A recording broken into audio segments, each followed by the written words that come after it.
Ladies and gentlemen, we are live. The PD is away, so the rest of us will play. Welcome to the E2IP podcast. We are your tonight's entertainment. We are just getting set up right now, but for those who are watching and waiting and begging and pleading for more, please start throwing this out to your socials. It really helps us. It helps the channel if you can give it a like, all those good things. It absolutely is awesome for us if we can get that done. I'm just putting out the word right now. While I'm doing that, Poison Patos, how you doing today? Oh, I'm doing good. I just pretending to be here because I got texting to do. Oh, yeah? Trying to also post this on socials, but you can see me be an old man in real time as I stare at my little cube. Trying to find it. Fair. There we go. I got one. One post because I've got one social. You're just not that social, I take it? Not anti-social, but definitely anti-socialism. Anti-socialism, that's a good one. Let's just make this a political podcast while PD's away. Yeah, I mean, well, now we can actually say all the things about PD that we've been trying to avoid saying. What's that? Well, now we can say all the things about PD that we've been, trying to avoid, like that we would never say to his face. Yeah, like I love you and care about you and hope you do well in all your endeavors. Those things I reserve for my room when I'm complaining about him. Yeah, basically, right? Like things like, I actually think he's a pretty decent guy and, I actually kind of enjoy his company and such, right? Yeah, I would never say that to his face. Yeah, never, right? I mean, it'd go right to his family. Well, on top of that too, it would go right to his ego, right? Yeah. Yeah, if he knew how much we adored him, he would probably explode with joy. We can't have that. No.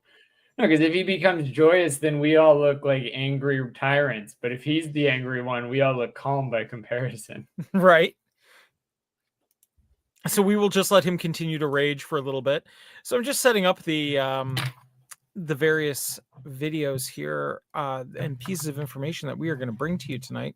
Well, and we've got some good stuff. On that PD note, like people call it sleight of hand. I call it sleight of PD. I always look less crazy when I stand next to him. But the truth is, he and I have been sharing our ideas about everything since we were kids.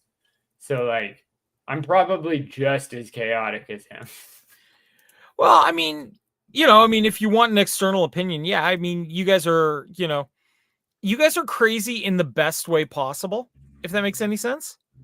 Like in that, you bring this like great chaotic energy to whatever we're doing. And that to me is kind of wonderful to be around, right? Well, the funny thing is, like, back when I was a kid, people used to call that the life of the party. Now they call it crazy. Well, yeah, right? I mean, like, is it bad? No, it's just who you guys are, and who you guys are is pretty awesome, right? Well, dude, more than anything, if you think about it, it's the whole point of a podcast is because we think we got something to say. And for me, it's like, well, I got an excuse to keep talking to PD.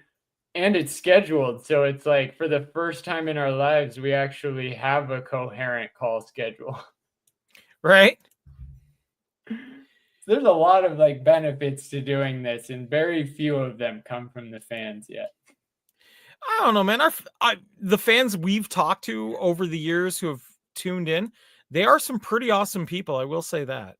Oh, they're the absolute coolest. Our fans are amazing. I'm just saying there are a lot of selfish things that happen that nobody even knew I was benefiting from. Oh, yeah. Like it's going to be one of those, like, we're going to wind up being those dudes that eventually have like a meetup or something. And we're just going to be like, yeah, we just really enjoy the fans, right? Well, when we do get to do meetups with fans, it will be pretty surprising how great I am at throwing a party for everybody involved. I don't know how great I am yet, but I'm going to try. Like including yourself? Yeah, I'm going to be the most surprised. Like I'm pretty great at planning, pretty great at like projects, but like I've never had a budget. So when fans start buying tickets to a live show and I actually have a budget, we're going to see some crazy pyrotechnics that may or may not be legal. Well, thinking about a crazy show, let's actually dive in here. Absolutely. So, Alita Battle Angel 2. James Cameron says they're making progress. So, James Cameron has confirmed that they are in active development of on Alita Battle Angel 2 with director Robert Rodriguez involved. Cameron and Rodriguez have discussed possible third film, but focused on making one more sequel first. The original 2019 film gained a cult following, fueling already fan demand for a sequel from 20th Century Studios. Cameron suggests a lower budget approach that could help make the next Alita film, or the next Alita movie, a reality at Disney in 20th Century. So, Alita Battle Angel, I think, primarily suffered when it released from just bad timing, because it came out at around the same time as a couple of other really big box office movies, right? Didn't it come out right with Marvel? Yeah, it came out with one of the Marvel movies basically at the same time, so it kind of killed itself on launch. And when it but over time and on streaming, like the streaming numbers and DVD releases and what have you, it's gained a huge amount of following. People apparently wanted to see whatever movie came out the same week as it more, right? But now that they've had the opportunity to sit down and watch this, they're all over it. And it's given Disney and James Cameron the proof that they needed to be able to justify making a sequel, which I think for everybody is a good thing. Yeah. Sorry? I've got an echo. Okay.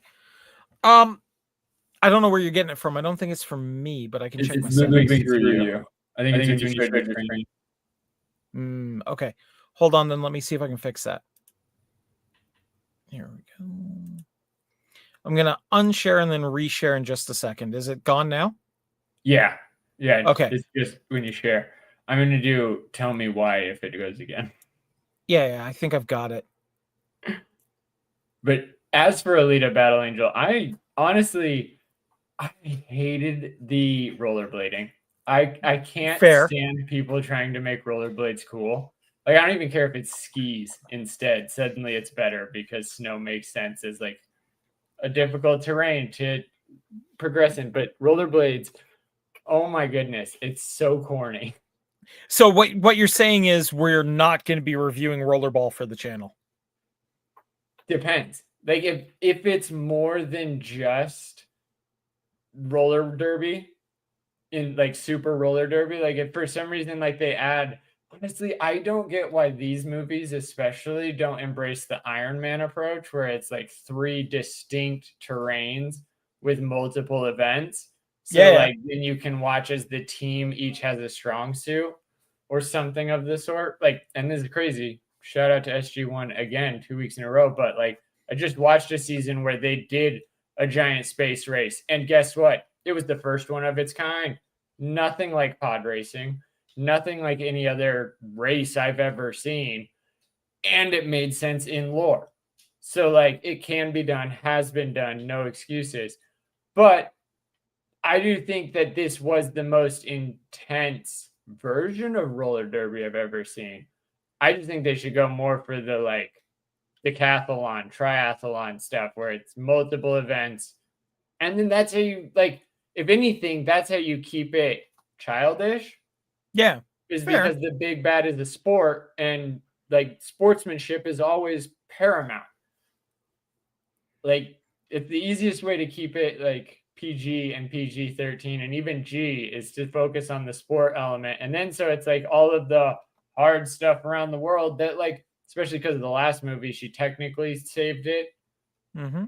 I don't, so like, how do you fix that? You don't. You just start going like, now that the world's doing well, kids are in sports again and, well, they have superpowers. Yeah. Cool. Let me learn about this new universe. Like, I never thought it was a bad movie. I just hate rollerblading. No, and that's fair. Like I said, the one I was talking about, rollerball, is basically what if like battle roller skating, but really deadly. Yeah, honestly, I don't remember what the game was. I want to say it was like Rail Grinder or something like that. Yeah. Early 2000s Xbox game is where I saw it. And it was always the rollerblades. And my cousin, who was like going through puberty at the time, got really into rollerblades. And I followed his footsteps, and that's why I know it's such a silly thing to follow. Yeah, fair. All right. Let's move on to the next piece then. Here we go. All right. Star Wars Starfighter director talks Return of the Jedi similarities. So, director Sean Levy cites Return of the Jedi as the major influence for Star Wars Starfighter. Levy compares his creative process to reliving his childhood dreams as a Star Wars fan on set. Starfighter aims to capture the heart, humor, and epic spectacle of the classic Star Wars adventures. New standalone story promises fresh heroes and undiscovered regions of the Star Wars galaxy. So, popular filmmaker Sean Levy has officially cleared up which classic chapter of the original saga is shaping his approach to the upcoming event film Star Wars Starfighter. During a recent appearance on the podcast On Film with Kevin McCarthy, the director said his upcoming Star Wars film is drawing most heavily from Return of the Jedi installment rather than the more commonly cited A New Hope or The Empire Strikes Back. Let me tell you something. People keep asking which Star Wars movie, Star Wars Starfighter, is most like. Which one inspired it the most, Levy said on his podcast. If I'm being honest, I know the cool answer would be The Empire Strikes Back, and the inaugural answer would be A New Hope. But it is kind of Return of the Jedi, he later adds. I will tell you, there's moments where I'm on set and I feel like that kid with me in the director's chair, like I'm there making his dream come true. Now, I'd love your opinion on this one because I think it's an interesting statement, but I have my own views on this and I'm curious what you're thinking. Well, to me, it's like right out the gate. Why are we stuck with making Star Warses that are Star Wars-esque? Like, you already grabbed all of the other decals from Star Wars. Why not grab a different story that's never been told in the Star Wars universe? Okay. And do that. But if you're going to say it's most feels like Return of the Jedi, to me, the difference between all three of them is Return of the Jedi isn't about a kid who just learned about magic and is also a magician and growing up, right? Yep.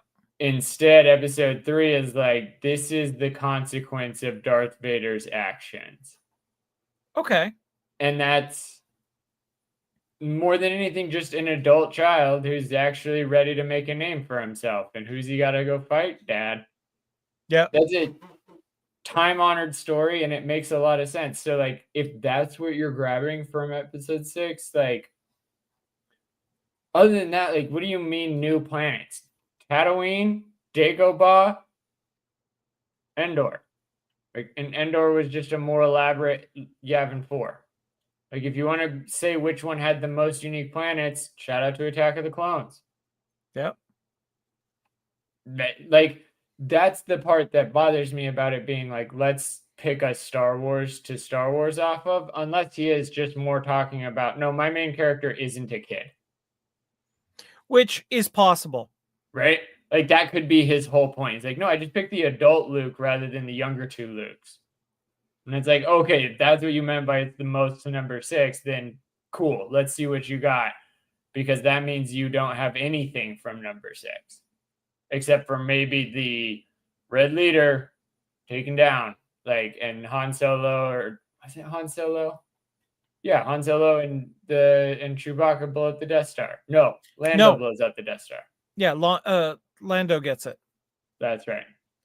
So, like, if those parts are not what he means, I completely take this as he's just talking about the character being older and more Yeah. mature.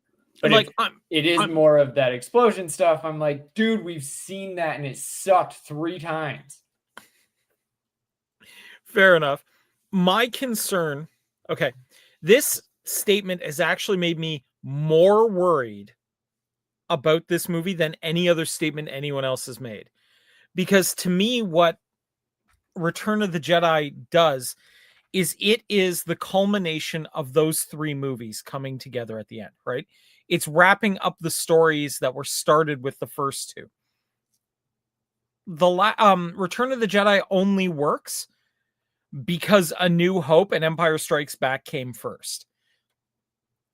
It doesn't stand well on its own, right? Like, you have to have those other 2 movies to make it work, in my opinion. Completely disagree.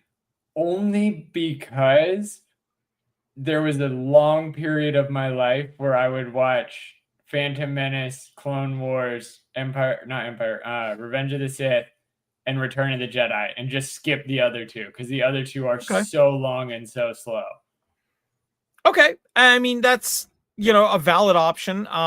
I personally think that A New Hope works on its own, Empire Strikes Back works on its own, but what Return of the Jedi does that is great is it wraps everything up, right? But it also works so well on its own because, like, enter Jedi. What is a Jedi? What is this dude in a hood doing? He's obviously bigger than everybody else, despite being a short guy. And, like, that's the opening for the scene. So, like, everything after that, you're just like, I kind of want to know how everybody got to this one place. I don't care. Okay.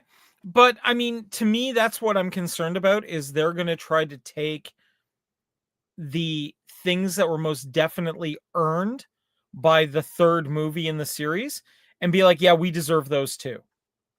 Okay, but here's the issue. Ryan Gosling can do that. Like, he was born on 3rd and nobody cares. He's one of the few people that can get away with it. So as long as he does it right, and as long as he is still the main character. Okay. I mean, I feel like of all the people that can just walk into the Star Wars universe, kill it on the first try, saying, I'm going to hit a home run into the outfield, and does. Ryan Gosling's one of the few. Okay. I mean, look, I'm used to Ryan Gosling. I mean, I was introduced to Ryan Gosling from the very shortly lived, like, I want to call it Canadian kids soap opera, Ocean High. And then the Hercules, the early journeys, where he played Hercules. Yeah. That's hilarious. Dude, no, I found him from Drive. Yeah, like, by the time he did, like, The Notebook and Drive and stuff like that, I had known about him for years. That's so awesome. See, he's a childhood hero of yours. He's already, No, he's like, not. literally, how is he not? He's like the other thing when it comes to childhood hero. I'm like, dude, what the hell are you doing? Like, you have no business being a serious actor. But he's so good at it. That's what makes him so compelling because, oh no, it wasn't Drive. I found him in Crazy Stupid Love with Emma Stone and Steve Carell. There you go. And then I saw Drive because I loved him in Crazy Stupid Love and I just thought he was great at it. Then it took me almost a decade to finally see The Notebook. Okay, fair enough. So, like, but also I'm one of the few that I know that loves rom-coms as much as I love everything else. No, I mean, look, I think that there is a level of artistic quality to rom-coms that, if done right, can be fantastic. One of my favorite movies of all time is a rom-com. Right? And that's 3 to Tango. Which, if you ever get the chance, totally watch. It's basically 12th Night modernized. I'll have to watch it. I cannot remember if I've seen it or not. My Yeah, favorite is damn, I can never remember what it's called. It's with Zac Efron and the new Maverick. Yeah, okay. I can't remember what it's called. Not Spectacular now, something else. But I Yeah, love movies. Yeah, no, the Three to Tango stars Nev Campbell and Chandler from Friends. Oh, I always like Chandler. Yeah, so there you Funnier go. one. It's a I'll have to worthwhile one. definitely check it out. All right, so I mean, to me, this is.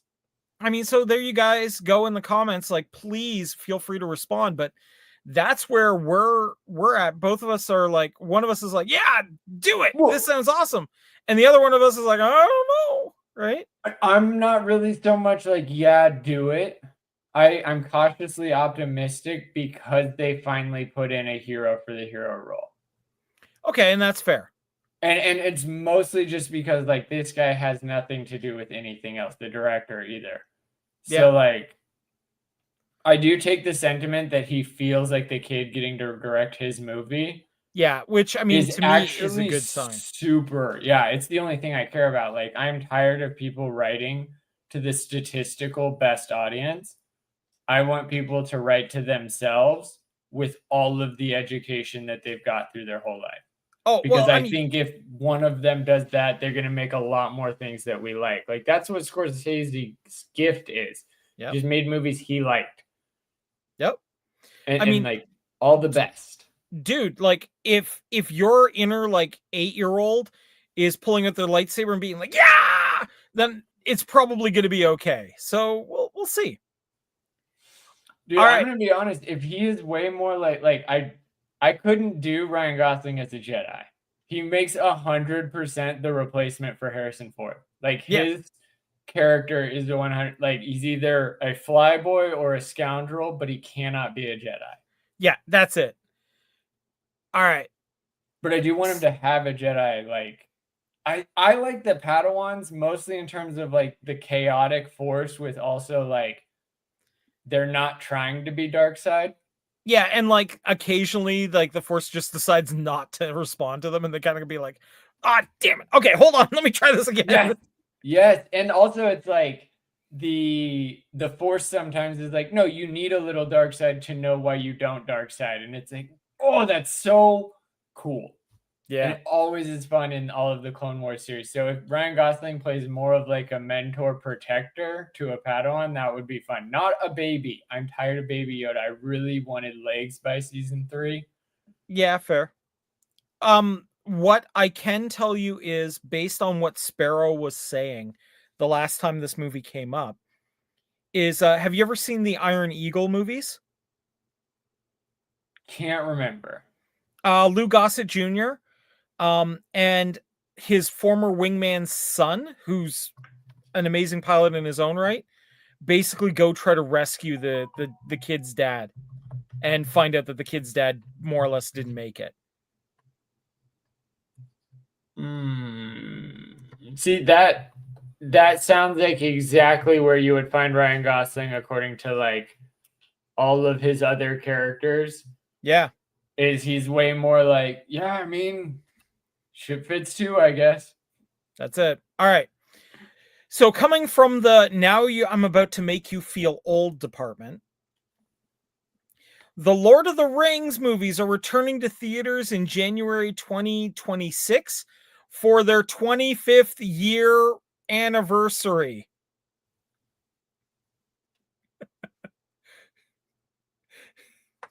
Suddenly feeling older in real time there. So the Lord of the Rings trilogy is returning to theaters in January 2026 for its 25th anniversary celebration.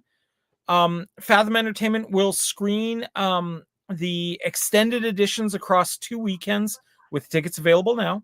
Special anniversary popcorn tins and collectibles will be offered at participating AMC theaters during the event. The new Lord of the Rings films are in development, with The Hunt for Gollum currently set for December 2027. Now, I remember seeing it in theaters as they came out, and then once all 3 were out, they did, I think it was a year later, my local theater did a marathon of all 3 extended editions over the course of a single day. And I remember doing that Iron Man of movie watching. And these are the movies that I found my passion for binging. yeah. I did This not is do it, that man. trilogy once. I have done that trilogy so many times. That's why I know I can drive for 12 hours straight without losing any focus. So that's the popcorn tin, which looks baller as all get out. Heck yes. Right? And these are the custom cups that are coming out. That's really cool. I love it. I might need one. I'm not gonna lie. But yeah, I think that's kind of amazing that they're going to do a 25th anniversary rescreening of it. Yeah, no, that to me, like, what's the point of these theaters if they're not going to make movies good enough for them? Right? So, like, let's just remaster or re-rent to play again. Because, like, I did love these movies. There's no shade to Lord of the Rings. It's all shade to, like, how is it that everybody else has figured out to get up with the times, but somehow all of the old entertainment just keeps drowning in the new entertainment. And to be perfectly honest, these films are worth seeing on the big screen. Like, yeah, really right up there hard. with Star Wars Episode 3. Yeah. Like, the epic feel of some of the scenes just does not hit the same way on a home theater. It's mostly the amount of detail. Yeah. Like, these are the movies that always told me that, like, CGI is 100% okay. Right? There is a way to do it. And, like, ever since then, I've just been watching people get closer and closer. But, like, these movies did it twice. Once in the theater cut and then again in their extended cuts. Yeah. Like, whereas, like, because we all remember Star Wars extended cuts. Mm-hmm. Oh, and so we got some comments here. From was it Criffing DBK? Yo, rebranded Agent DBK, D-Bag Kylo here. I play the stream and the first words I hear are new Lord of the Rings film. 2 words. Why? Okay. The Hunt for Gollum actually is based on one of Tolkien's short stories. It's kind of a side story where the Ringwraiths and everybody really is looking for Gollum to try to track down what he knows about the rings. So that's a kind of a cool thing to have there. I mean, I'm not gonna lie, it is a cash grab, but it's not a terrible cash grab. No, I think it's a horrible. It is right up there with Rings of Power. Oh no, Rings of Power is a totally new level of bad. But let's be honest, man. If they're using this to hype up, if they're giving us a 25th anniversary and giving us a popcorn bucket like this, I'm willing to give them a little bit of leeway. Because, man, I want one of those hard. Dude, that's what I like about these having nothing to do with that movie. It's not like Peter Jackson's directing it. Yeah. So, like, these and all of this hype is awesome for its own respect. Yeah. And, like, I, again, no, like, this is more just shade to why haven't movie theaters just started streaming? Yeah. Like, whatever they want to. Like, you don't have to put on the bad stuff. You can also just pay for a monthly subscription and plug it into your HDMI port. And, oh my God, you can charge tickets for the seats like you always did. Yeah, I mean, like, who would have thought?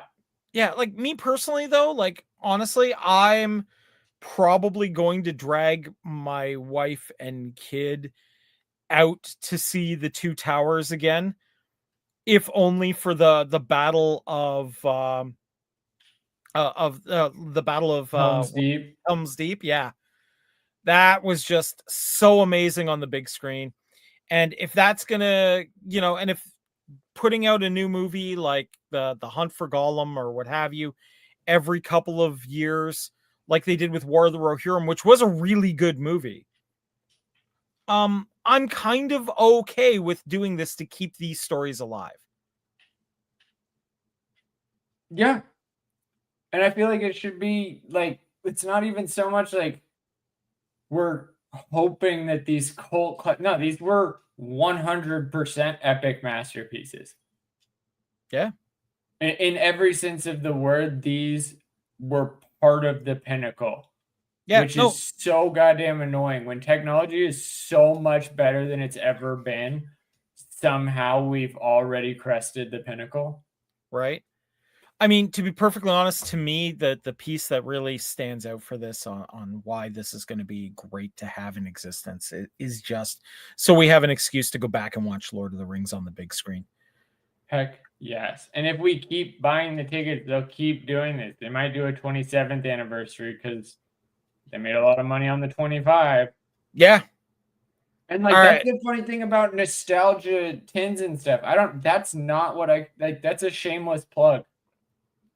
And if people want to spend their money on it, that's always been a fair trade to me. Like the idea that that's the stuff that's been mostly done away with and only shows up on 25th anniversaries. It's like, that's why you're losing everybody. Yep. Yeah. So DBK, I might have misheard, but theaters can't just stream and exhibit anything they want. A private streaming license does not equal a public exhibition license. You're right.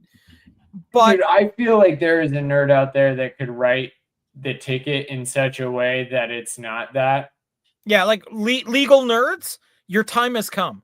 We need a better studio agreement. It's like these movie theaters definitely for sure have always been paying lawyers. Why did you not ask them to protect you on this? Fair. Like, why not even just write up a contract to make it legit? There's a way to do it. It's laziness. And for some reason, like, how are you ignorant to your own money being lost? Fair. All right, let's move it on here. So, something kind of interesting. Five Nights at Freddy's 2 opens to a huge 63 million in the US. Zootopia 2 crosses 915 million globally. It's entirely possible Zootopia 2 is going to hit $1 billion before leaving theaters. Which, you know, again, is something that Disney desperately needs these days. So, what? Like, what are they going to do with that bill? Hopefully give us something competent. I mean, we can dream. Hopefully just pay the writers. You already pay them nothing. So, like, it shouldn't even cost that much. Yeah, no, that being said, you know, 63 million for Five Nights at Freddy's 2 is actually a really impressive pull. No, yeah, it's right up there with all of the other horror grades. Like, to me, it's not surprising at all, but I still haven't seen Five Nights at Freddy's 1, so I don't want to elucidate. Well, I do absolutely recommend, you know, going to see Five Nights at Freddy's 1. It has Matt Pat from the Game Theory. Yeah, no, I wanted to see it. I just have not sat down. I am like backlogged on horror movies, and we're still catching up since Halloween. No, and I mean, the truth of the matter is, I mean, what a lot of people outside of Hollywood don't get is that horror movies are one of those properties or like one of those genres that make Hollywood, they don't make big noise for Hollywood studios, but they do make a lot of money for Hollywood studios. They're usually fairly cheap to produce. They make, you know, they make absolute bank usually, and they're a reliable thing to release every so many months to guarantee income. Five Nights, like, horror movies are the stoner of the movie genres. Like, in every sense, they are always shamed and belittled for being like gotcha fear porn. Yep. But in reality, they have constantly and consistently upgraded their game to the point that, like, I've been watching Welcome to Derry, and it is absolutely one of the greatest modern day thrillers. Yep. As much as it is the greatest horror story I've watched in a long time. Yeah. And so, like, I feel like they've always been belittled, but if you actually take the time to watch horror, they go places nobody else is willing to go to. Yep. Because everybody thinks, nah, it's just a horror movie. But then that's why Five Nights at Freddy's is doubling their earnings twice. Like, this is the same time they earned for a movie. And it's because nobody thought this video game was going to make a compelling movie, but like, they did. Yeah. And because nobody bet on it, they get more in revenue. Like when everybody bets into the thing that is written for general audience number 3. Yeah. That's why we've had 12 flops all the way up to Zootopia. And that's why the theaters are dying. Yeah. Like, and I mean, like, to talk about like why horror is kind of important to Hollywood. I mean, you take a look, the first Saw movie, you know, it probably made about 80-90 million on its opening weekend, but it cost like 5 million to make. So the profit margin is huge on these movies. Exactly. Yeah. But that's the same story of Star Wars. It's the same story of like independent games. It's like, yeah, when the people that want to put in the effort get a little bit of production and distribution help, suddenly everybody wins. But like when you constantly keep trying to milk production out of IPs that are already dry because you've never let new blood have a chance, you just keep regurgitating the old blood. Yep. You get what you get. Like, it really is about like reaping what you sow, and that's the thing that makes it so funny. It's like the movies about death and dismemberment are reaping so much more than anybody else. Pun intended. Yeah. And honestly, like I said, horror movies are Hollywood's dirty little secret of how it actually keeps running. All right. Sean Baker says filmmakers need to put our foot down in response to the Netflix Warner's deal. So the indie filmmaking hero said he'll insist on a 100-day theatrical run for his next feature, and has no plans to go for the 150 million studio thing, despite fresh opportunities after his 4 Oscar wins for Anora. So multi-Oscar winner Sean Baker, who, if you've never seen his films, they are quite good, has some straightforward structural advice for how film industry should respond to Netflix's seismic acquisition of Warner Brothers. We should actually be expanding theatrical windows, not shortening them, Baker said this Sunday during public appearance at Saudi Arabia's Red Sea International Film Festival, where he is serving as head of the event's competition jury this week. I mean, you can't wait an extra 3 months to get your streaming money or your VOD money, he added. Filmmakers have to put foot down. Baker appeared at a packed career conversation event in Jeddah on Saturday night, drawing an enthusiastic crowd of festival attendees and regional filmmakers. The director was responding to a moderator's question about how he thought the Netflix Warner Brothers deal might affect the future of the movie business and what support was necessary for theatrical film going. He declined to comment directly on the acquisition, saying he didn't know the details of Netflix plan or how the deal is going to play out. But he was unambiguous about the importance of movies getting a healthy run on the big screen. When you're going directly to streaming or day and date, it diminishes the importance of a film, he said. The theatrical experience elevates that importance. The way you present it to the world is a very important thing. And Baker says he intends to insist on an exclusive 100-day theatrical window for the distribution of his next movie, suggesting other directors should do the same. That's a little bit over 3 months, and I think that feels like a good amount at this moment. The filmmaker also suggested that film lovers shouldn't take the existence of movie screens for granted. We have to actually support it. Audiences have to be reminded that they lose their theaters if they don't go. Okay. It's an adorable sentiment to all of us poors who already are losing our experience. Right. Using prices spiral. Like, right. I mean, this is like blaming us for their inability to release quality. And that's one of the main reasons movies get removed from their theatrical window. It's like the theater has an opportunity to bounce. And yeah. happens you're making movies that require a balance. Yep. Now, I've been paying very close attention to the Netflix Warner Brothers merger. It appears right now as though they are going to run Netflix, Warner Brothers, and HBO as 3 separate companies for at least the first couple of years. And are going to like HBO Max is still going to be a separate streaming service from Netflix. The deal is, the way I understand it, is movies will still go into theaters, will still appear on HBO Max if they're HBO specific. And then once both of them have completed their initial runs and they're not being viewed as much on those initial components, then they move to Netflix. So, for example, the first couple of seasons of Game of Thrones will move over to Netflix, and then year after year they'll add another one. But that's a property that's been on HBO Max for years and is eventually moving on. And eventually the views on HBO Max drop off, so they'll move it to Netflix. That kind of idea. So if that's how they feel about it, I think that could be a strategy moving forward. I'm a little bummed that my Netflix subscription won't automatically mean I get all the HBO stuff as it comes out. That would be very cool.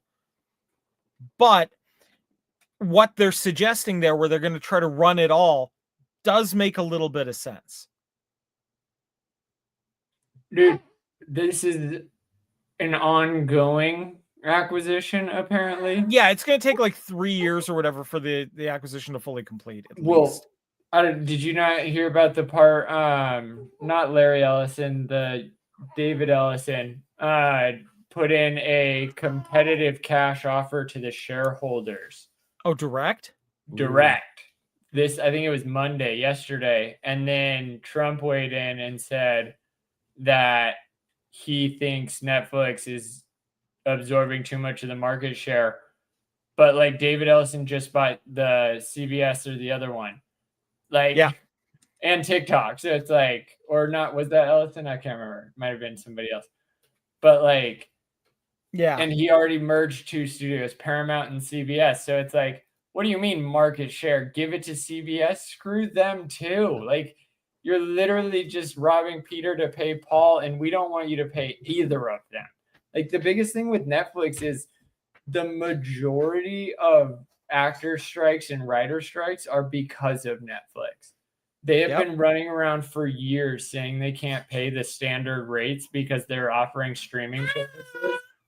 And now they have the money to cash in and buy Warner Bros. Like, you lying pieces of dog trash, man. Selfish and greedy. This is why your products have gone down as well. Yeah, no, I agree. Look, I am not a big fan of this merger personally. That being said, if it's a merger in terms of the back end only and they still keep running things as like effectively several separate studios, I'd be more okay with it. No, dude, honestly, if they had a history of actually paying good writers and actors to make quality rather than, I don't know, letting teams run the quality out, see The Witcher. Yeah.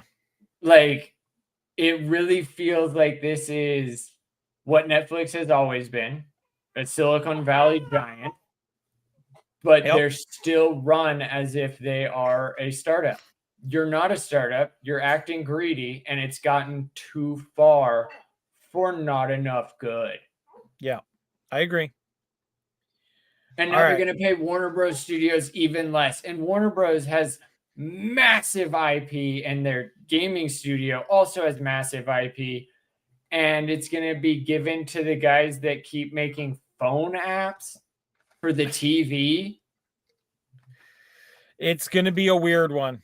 That's for sure. All right. That being said, the Nemesis system from Shadow of Mordor back on the table. Oh, gods, wouldn't that be great? That might have been one of the best gaming systems, like sequences of how to run things ever. It's one of the most elaborate and interactive AI response systems to date, and it's been locked under Warner Bros. IP hell, and was supposedly coming with the Wonder Woman game, and then didn't. Yeah. So The Boys final season gets a bloody trailer and a release date. So we're looking at April 8th, 2026. These guys have been pretty litigious about who gets to show their trailer, so we're not going to show it this time. But the initial trailer for The Boys has dropped, and this is going to be their final season. So if anyone is interested in The Boys, I mean, I know it's got a big popular following out this way. So April 8th, you're getting your piece. Oh, from the wilds of deepest, darkest island life, we have. Yeah, that's right. That's right. That's an excellent way to describe life in Marathon, Florida. How did you know? I know all, I see all, and I'm practically all powerful. So how you doing, brother? Oh, just dandy. Just on the road this evening, hoping to get some mainland shopping. I'm also going to check out that movie, Fackham Hall, and might provide a little 3-minute review sometime in the next 24 hours with that. So sounds keep wonderful. An eye out. Yeah, so have you been paying attention to what we've been covering so far? Do you have anything you want to add to some of the stories we hit? Honestly, not so much, but just want to say excellent job, guys. I'm sorry for the last minute. Hey, I need someone to take over. But here we are putting it together and still getting the show. So thank you guys so much for making it happen still. I love you both very much. And yeah, happy to be here as a passenger. It's fun sometimes. Well, you know, I'm always willing to let you be a passenger princess on this crazy train that we're running here. Oh, you're so sweet. Anyway. So, all right. So, yeah. So The Boys are getting its final season. It's going to be done. And yeah, I mean, I'm probably going to check it out. I've enjoyed The Boys up until this point. You know, and we'll see where they take it. I hadn't actually read the comic on The Boys, so I don't know where this leads. But I'm pretty curious. From what I've heard, the show and where it's at now, and even just within the first season, it's already departed from the original source material, and that happened early on. So yeah, it's basically its own retail. It's exactly what the Marvel Cinematic Universe is to Marvel Comics. Oh, okay. So loosely inspired. Or what the Avatar live action is to the cartoon. Yeah, fair. All right, man. So then we'll move on to the next one here.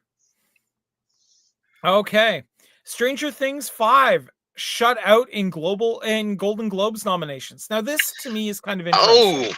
Okay. So, you know, Stranger Things really has galvanized a lot of the nerd core. It has a lot of, you know, it's got the sci-fi fans, the horror fans, the D&D nerds, all of them kind of merged into one fan group. So the fact that, and they've been kind of not taken too seriously by award ceremonies for a long time, and everyone kind of figured that now that the series is ending, that's when the awards people would notice and kind of give them some, like, throw them a bone. But it appears no, the Golden Globes are saying nope, not going to do it. So the final season of Netflix's flagship series, No Shade, Squid Game, Wednesday, or Bridgerton, received 0 nods from the 83rd Golden Globes when nominees were revealed on Monday, December 8th. Yep. I know that we have plans, you know, starting next year that I'm announcing now to begin our official Writer Brothers Awards ceremony or award show. But, you know, that'll be starting. And of course, the first one will be we'll figure that out as we go.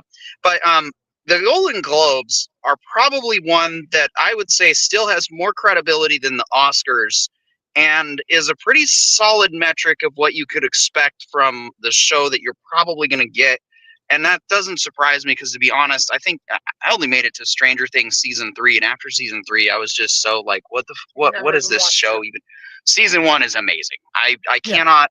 It's the same reason I'm not going to say we're at Strange New Worlds. I mean, you watch season 1, be ready for season 2, and season 3 could have. Anyway, check out our reviews for that crap. Yeah. So that's fascinating that it didn't do. So either we've got some really great shows coming out, or have already, some have already come out, or it's not looking good. Yeah. Now, the interesting thing is there's precedent, because Stranger Things was nominated at the Globes for Best Drama in 2017 and 2018. Did not win it. Winona Ryder's performance in season 1 received an individual nod, as did David Harbour's in season 2. But Stranger Things will now end its run with no Golden Globe wins at all. Now, they did win a dozen Emmy Awards, but they've all come from the technical and creative categories like sound editing and mixing, and music supervision and prosthetics. It won for casting in 2017, which is the closest they've gotten to an actual, like, publicly acknowledged, this is a big deal kind of award. So the first 4 episodes of Stranger Things season 5 were submitted for Golden Globe consideration. The Hollywood Reporter has confirmed the entire cast was submitted individually as supporting actors and actresses. There were no leads pulled. But there were no leads pulled out this time. Stranger Things was submitted for Best Drama, but was overlooked in favor of The Diplomat, also on Netflix, The Pit, Pluribus, which we have enjoyed, Severance, which we have enjoyed, Slow Horses, which we have enjoyed. Need to get back into slow. We have been slow about getting into Slow Horses again. Right. So there is a lot of streaming things. This isn't about, snubbing a streaming series. This definitely feels like we're going back to the days when sci-fi and horror was not really taken seriously by the Academy and by other actors. They still kind of by the writing staff and like the time. Yeah. One of the things that's like really bothering me about Stranger Things is I listened to Critical Drinker's review, and he was like, you would think they would have accounted for the fact that the kids look much older, and apparently they didn't. And I'm just like, that seems like a miss. Fair. But I mean, there's also that point in time where, you kind of, I don't know about you guys, but I kind of hit a like aging plateau when I hit about 23 till about 35. I basically looked the same. So, no, see, that makes sense. But like these kids, the biggest thing that I'm trying to say here is more like the editorial staff. Like, why did it take 6 years to finish this season? Yeah, or whatever it's been, because like that's part of why nobody's gonna give this an award. Compare this to Severance, and like they did all 3 seasons. Is it 2? How many seasons of Severance has there been? Because it feels like 12, but I know we've only watched at least 1. I think there's 3 total so far. Right? Okay, so there's 3, and that's my point. Is like Severance has never missed a beat. Stranger Things has missed many beats. Okay, fair. If you want to win an award, but I would argue, like the other seasons too. Yeah, and it's like they didn't lose out on every award. It's just that like I don't really care about most of the characters. Okay. And every time I come back, I'm like, yeah, these are great. Like I'm actually pretty proud of the kids for actually making it look real. But like the characters are just kids. It'd be weird if I cared more. Okay, I mean, to my mind, the awards.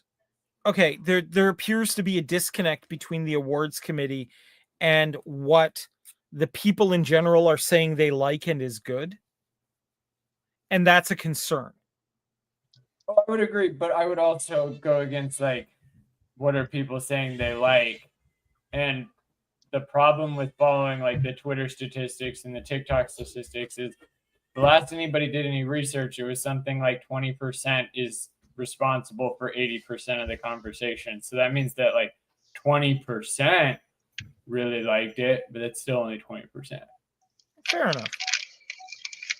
All right. They're the same ones that like also got onto every other cultural. movement. The 20% hasn't changed. It didn't like swap out new people for other people. It's the same 20% hogging the bandwidth.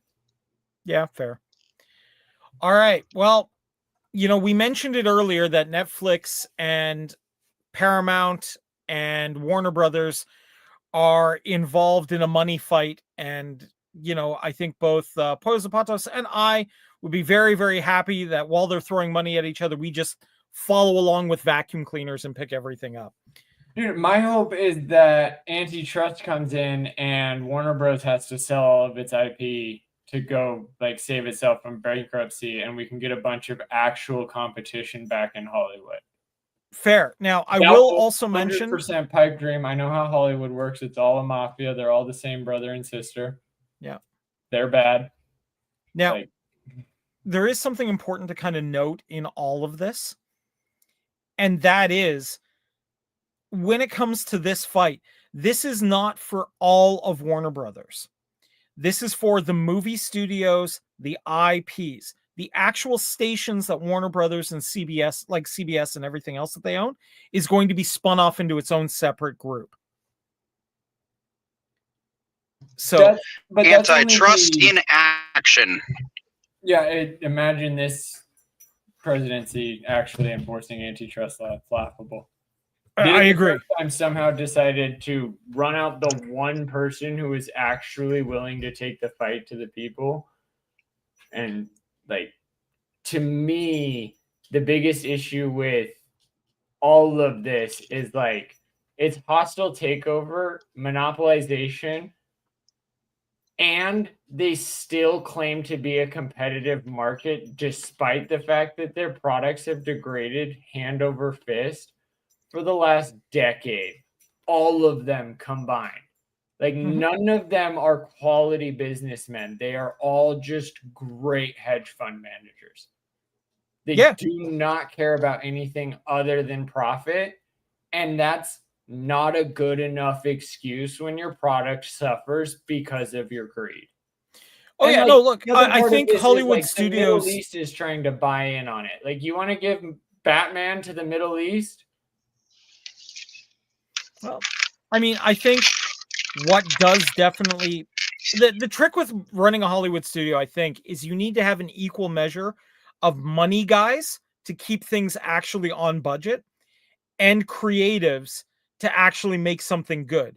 Because if you let too many of any one of them in play, it doesn't work. Right, and you need a leader to actually walk the line and hold the two accountable to their respective roles. Agreed. Because obviously whatever else you're doing is not that. Yeah. The statistics show you have failed. Act like it. Change. Don't just start selling everything to your friends so that you can get a cushy buyout for your 17th house. Check out me on Selling Sunset again. Yeah. PD, do you want to add anything into this insanity of this money fight? The lesson here is don't sell your IP to Satan, or I mean a corporation. And I mean, look, okay, yes, we all talk about George Lucas and selling Disney. That's just one example, okay? Look at where Star Trek is at. All because the agreements on how the IP was going to be handled were locked more into the studio and less out of Roddenberry's direct control. Look how well that's worked out. Look how well literally any other intellectual property that is sold out to corporations is going. The issue to prevent going forward. PD, you're kind of dying there. What? You were coming in a bit like a robot there. I'm wondering if you've been taken over by Cylons. Coming broken and unreadable.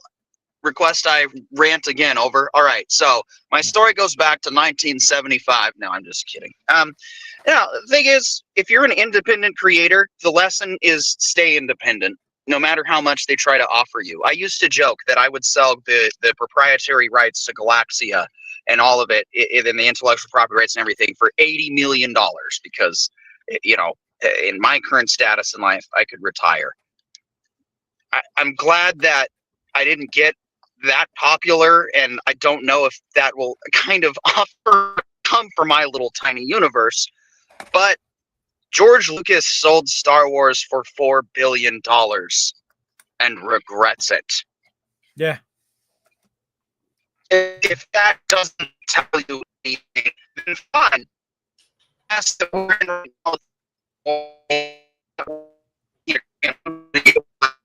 Okay. You're gonna go Beauty, where you're- it's just a mess. Yeah.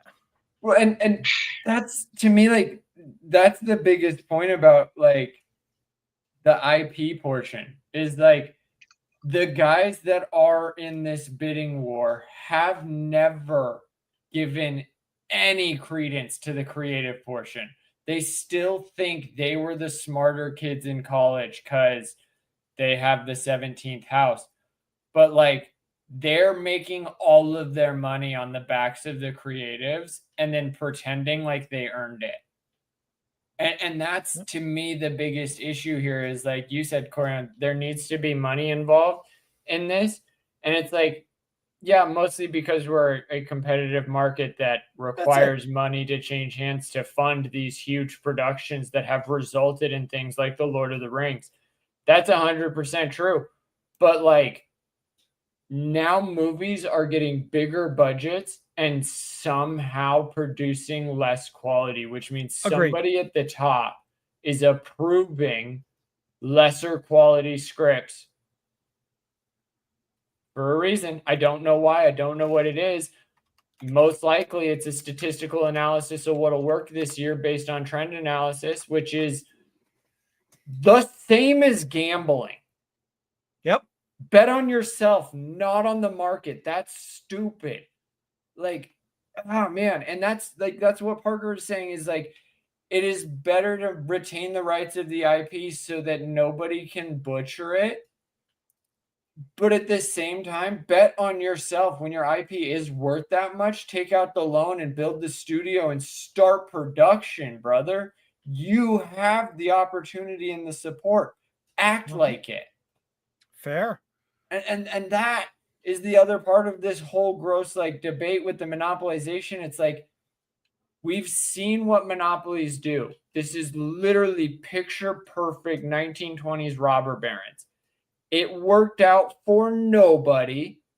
See The Great Gatsby. See The Great Depression. Let's not repeat it. Like, instead, let's go, look, you guys won all that market share. Invest to 10%. You don't get to tell everybody what to do. That's the problem. You are telling the meat factory what to do, the farmer what to do, the president what to do, and now you want to come over and play with the movies and the Batman? Stop, you greedy pieces of dog. That's it. All right. So something I thought that was kind of interesting. So Joe Rogan, who we've talked about on this channel a lot, dominated all major podcast platforms in 2025, right? His podcast topped Spotify's 2025 global list, released Wednesday, as well as Apple and YouTube. So, you know, whether you like Joe Rogan particularly or not, you've got to admit he is a force of nature when it comes to podcasting. Dude, if you don't like him, the funniest thing about all of this is the only reason he didn't do it last year was because YouTube didn't let him on YouTube last year. Yeah, that's basically it. The year before that. Like, he would be a multiple year running leader of all three. And the only reason anybody stopped him is because the guys from the last article were really offended. Like, it's literally the people that can't be trusted to pick the entertainment didn't think that people wanted to listen to Joe Rogan. They thought it was all a psyop or whatever they thought, but literally dominates all three platforms, but he releases the exact same show. Yeah. Which means some people on YouTube, some people on Spotify, and some people on Apple, and he owns all of them. Yeah. I mean, look, like I said, you know, whether you like him or not, and I mean, there are some people who are not fans, which is fair, but you got to admit, he's putting on a show that a large number of people like hearing. he's been doing it roughly the same way consistently since the show really started, right? He's interviewing the right people, bringing in controversial figures, and he has an attitude of just let them talk and then kind of mirror back what they're saying to try to get them to continue to talk. Dude, he's even better than that. He is the proof of concept from our first article with Starfighter. Yeah. He always says the whole reason that his show works is because he only talks to people he feels like talking to. And then he puts that conversation on the internet. That's it. And like, that is literally it. He doesn't put the, well, I was checking the trend analysis about what's going on in the TikToks and the YouTubes, and I found out that everybody wanted me to talk to Zahi Hawass. He's like, no, I talked to Zahi Hawass because I wanted to know if he actually believed what he was selling or if he was being obstinate for other reasons. And apparently he believed what he was selling. And I didn't expect that from somebody who could easily move the whole whole archaeological production in Giza forward. He's the whole reason it hasn't moved. And he wanted to find that out. Yeah. And I mean, look, I think if anything, the lesson from even the top 5 podcasts out there across the platforms is really just they design their podcast to be things that they would be interested in watching and reading. Yeah, which, I mean, personally, I think we've done a fairly good job of doing here. If I wasn't on this show, I'd be watching it. Yeah. I'd also be liking and subscribing for anyone who's lurking. Just putting it out there. I do. I listen to it while we produce it. It's in one of my ears right now. Yeah. Like, I legitimately am here doing the thing I want to be doing because I like doing this thing this way. And I also like listening to people do things like this way. And that's all it is. Like, it's what everybody's is. When you do what you love, you never work a day in your life. And it's because you're busy enjoying yourself. Yeah. And also, if you invest in that, look at how much Joe Rogan does for himself, but also the UFC, but also all of his friends, because he doesn't have to worry about all of his enemies coming up from the grave, like all of these other megalomaniacs that have stepped on everyone on their way to the top. Yep. Like, Joe walked to the top with his friends right next to him and acts like it. There is one other thing that I think that we and Joe Rogan actually do really, really well. And that's when he has a bad take on something, he owns up to it and says, yeah, that was a bad call. Let's move on. Right. And admits to it and then goes, yeah, okay, so I screwed up. It happens. He leans into it and says how like ridiculous it is, to the point that like how he got himself to get to the new spot. So he takes everybody else that may have agreed with him on the journey to the new spot. Yeah, exactly. And I think that's a failure and walks to success. Again, like, you don't have to sprint to the top and kill everybody on your way up there. You can actually walk, and long-term reward is top of the charts. That's exactly it. All right. Now, this is the article I really wanted to talk about. Okay? Because I think this is really fascinating. All right? I'm going to walk you through this because I think it really reads to the core of what the problem with modern television and film really is. Modern television is made for the people making it, no longer made for you. Okay? Why does your favorite show only produce 6 to 8 episodes a season when 26 episodes used to be the norm? Why does it take 2 to 3 years to produce those small numbers of episodes when shows used to crank out a season every year? Why does a beloved serious drama or sci-fi show suddenly start doing musical episodes or puppet episodes? Why do the storylines and dialogue on every television series now resemble the work of a mid-level, overwrought 1980s soap opera? Yeah, there's a lot of things that sound a lot more like Dark Shadows than I thought should ever. But anyway. Well, dude, not only Dark Shadows, literally everything we started this channel. Right? Why is everything on television suddenly shot in front of a green screen instead of going to a location or building a simple set, despite episodes of even the most basic television program costing as much as a full-length movie production? Why does every television show, even shows for kids, seem to be pushing a political agenda, whether or not it has anything to do with the show? Why does everything new look bland, boring, and lack color? Why are scenes filmed in so much darkness that you can't see what's going on? The answer to all these questions, and every question you might have about modern degradation and the quality of screen entertainment, is the same answer.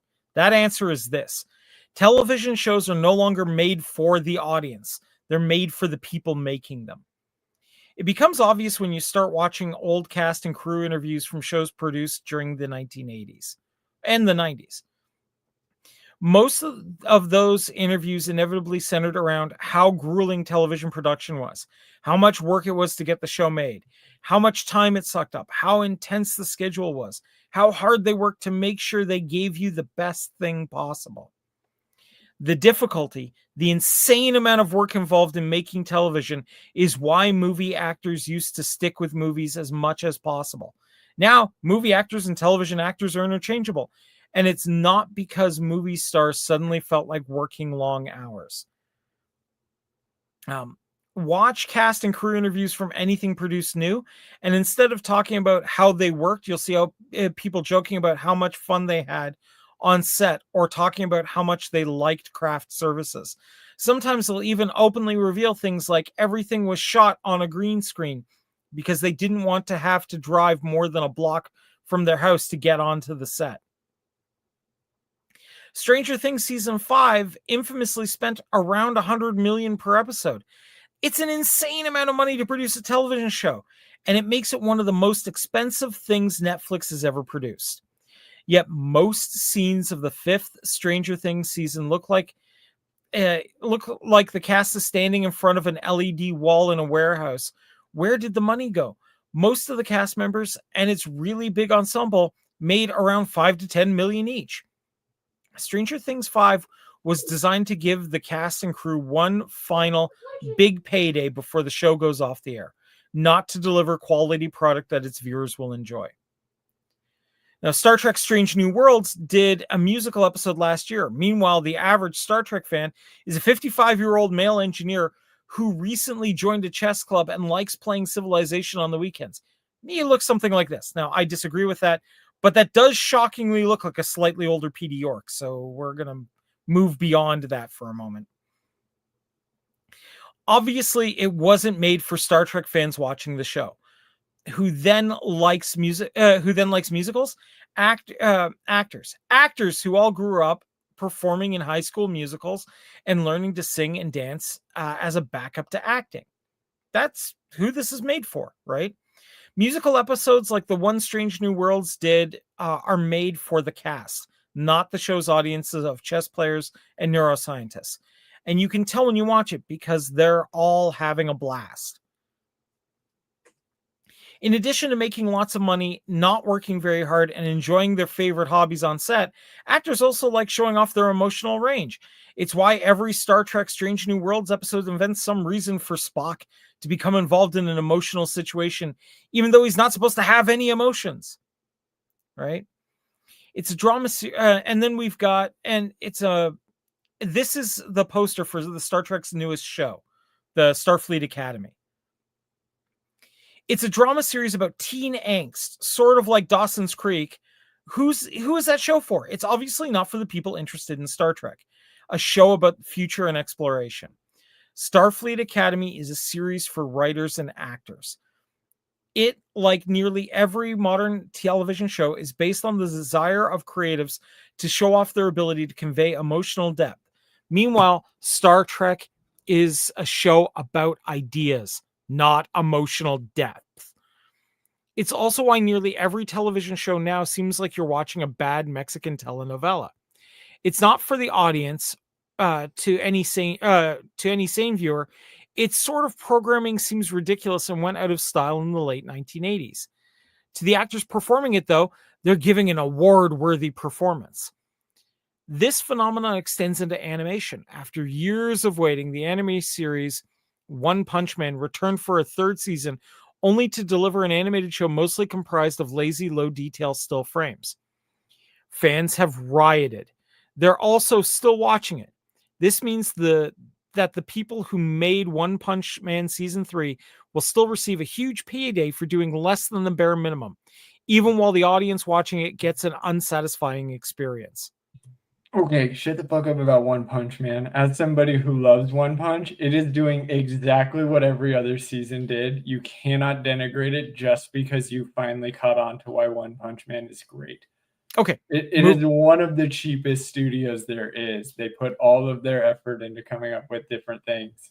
One Punch Man is not something that's quote unquote beloved. Yep. I'm not arguing. Once you start seeing it, you won't be able to stop seeing it. What about all the political propaganda being worked into everything? It's virtue signaling to show the show's creatives can bring their friends about their activism. It has nothing to do with making the end product good for you. Why are there 8 episodes of a show in which all that happens is the guy runs around in an office building? And why are they only released every 2 or 3 years? Because it's easier. And the streaming production industry has become so totally self-focused that they can get paid the same for doing less of it. Okay. Why is your favorite show terrible now? Because it's not made for you. It's being made for the people making it. I love the energy, great initiative, bad judgment. The reason I say that is like this, the main reason why I like this podcast so much is because like one of the most frustrating things about this is it seems like it's a group effort, like actors, craft services, everybody is just trying to make something that makes them all happy. Yep. No. Yeah. Because like if you watch any extended cut or any like conversation about the production of any good movie, the actors generally sound about the same. Like it was really fun. It was really hard. It was really fun. It was really hard. It was pretty daunting. This one scene was super daunting. It's like the same thing because like effort is effort regardless of quality at the end of the day. Like the product at the end of the day, unfortunately, does only come down to like 7 people, and it's the editorial staff and the C-suite that continue to like approve this process. Because like ever since I decided to listen to the Always Sunny podcast where they talked about how they made Always Sunny, and it's one of the few shows that has consistently been 10 episodes as long as I've seen it. Yeah. None of it seems like they are trying to cheapen the product at any point. Even in their older age, they still seem to keep putting in the same effort. Like Danny DeVito does not act like he looks, and I'm concerned for his safety. And that's effort, and that's quality. And that's where it's like what this writer is onto is the degradation of modern media, but it's not because the actors and the director wanted it to be like this. It's because when they went through the scripts to decide what to produce, the editor said this was the best show that he had read all week. And that's the degradation of quality. It's the editors picking what they want to see for each other. And now they want to monopolize. I think, okay, I think it's quite possible that it is a combination of not just the editors and the C-suite and the producers going, let's be lazy because we can get away with it. I do think that's actually been shown because when's the last syndicated television show? Like, okay, but what hear me. show has achieved syndication since Netflix showed up on the streaming wars? So I would argue probably Big Bang. No, they were the last to get syndication, but it's 7 seasons to syndication, and they were at 7 before Netflix hit the board.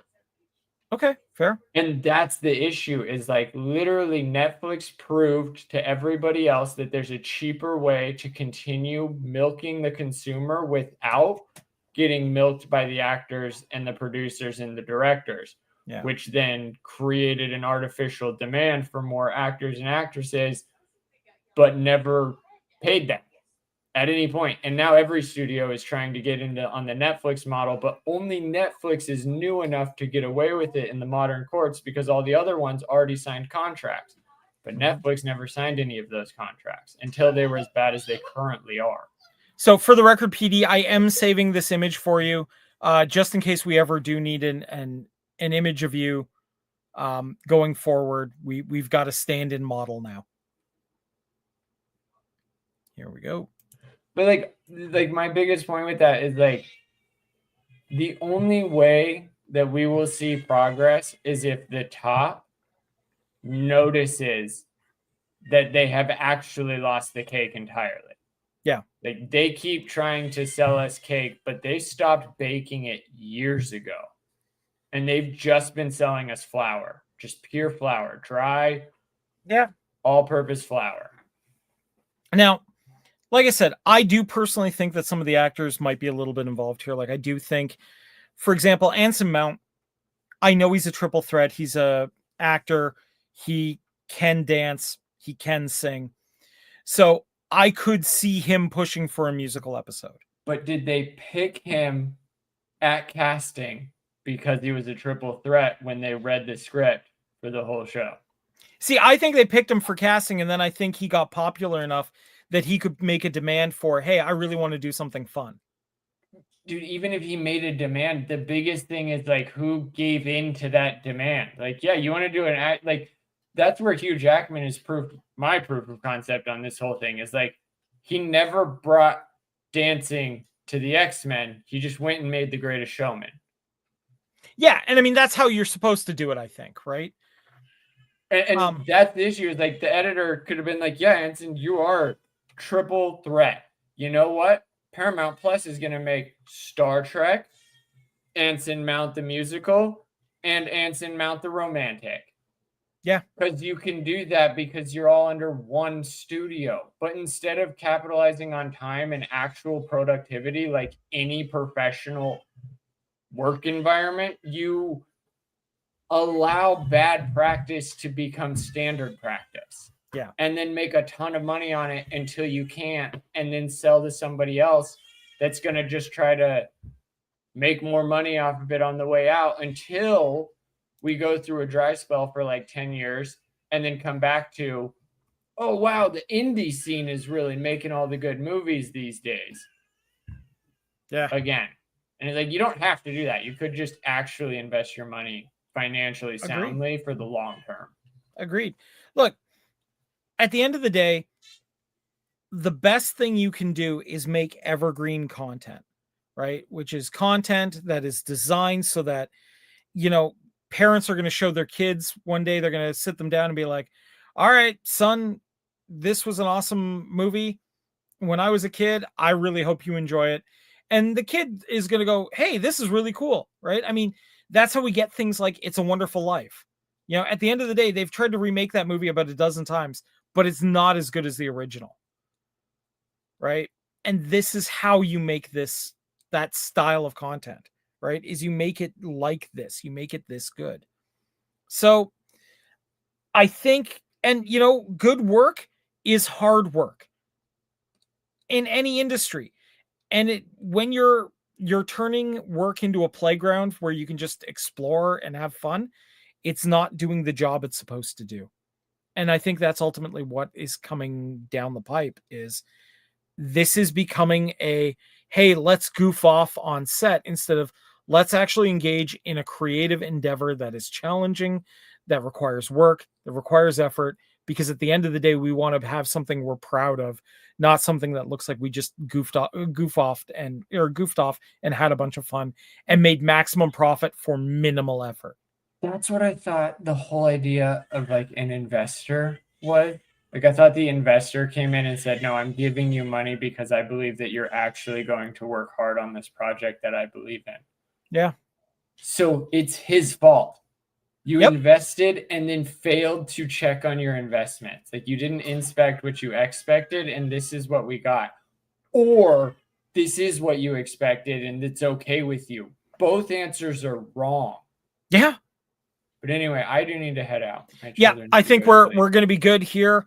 Ladies and gentlemen, thank you for hanging in. I'm glad we got to talk to you guys again. Please, feel free to like and comment on the rewatch if you're going to be rewatching it. Once again, love you all. We're going to be back to our standard format going forward. This is just kind of a one-off. Thank you, everybody. Take care and have a wonderful night. Bye-bye.